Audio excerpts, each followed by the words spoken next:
Welcome to Daily Scripture Reading. I do not own the rights to this music. Matthew chapter 24, beginning at verse 13 and ending at verse 35. This is the English Standard Version.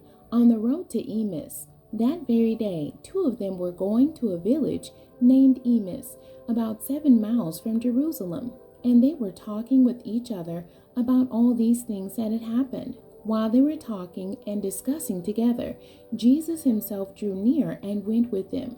But their eyes were kept from recognizing him. And he said to them, "What is this conversation that you are holding with each other as you walk?" And they stood still, looking sad. Then one of them, named Cleopas, answered him, "Are you the only visitor to Jerusalem who does not know the things that have happened there in these days?" And he said to them, "What things?" And they said to him, "Concerning Jesus of Nazareth, a man who was a prophet, mighty in deed and word before God and all the people, and how our chief priests and rulers delivered him up to be condemned to death and crucified him. But we had hoped that he was the one to redeem Israel. Yes, and besides all this, it is now the 3rd day since these things happened. Moreover, some women of our company amazed us. They were at the tomb early in the morning, and when they did not find his body, they came back saying that they had even seen a vision of angels who said that he was alive.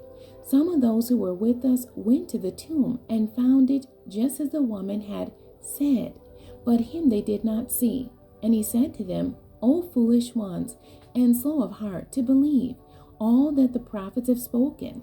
Was it not necessary that the Christ should suffer these things and enter into his glory?" And beginning with Moses and all the prophets, he interpreted to them in all the scriptures the things concerning himself. So they drew near to the village to which they were going. He acted as if he were going farther, but they urged him strongly, saying, "Stay with us, for it is toward evening, and the day is now far spent." So he went in to stay with them. When he was at table with them, he took the bread and blessed and broke it and gave it to them. And their eyes were open, and they recognized him, and he vanished from their sight. They said to each other, "Did not our hearts burn within us while he talked to us on the road, while he opened to us the scriptures?" And they rose that same hour and returned to Jerusalem, and they found the 11 and those who were with them gathered together, saying, "The Lord is risen indeed, and has appeared to Simon." Then they told what had happened on the road, and how he was known to them in the breaking of the bread. The end. God bless you, and thank you for joining me today.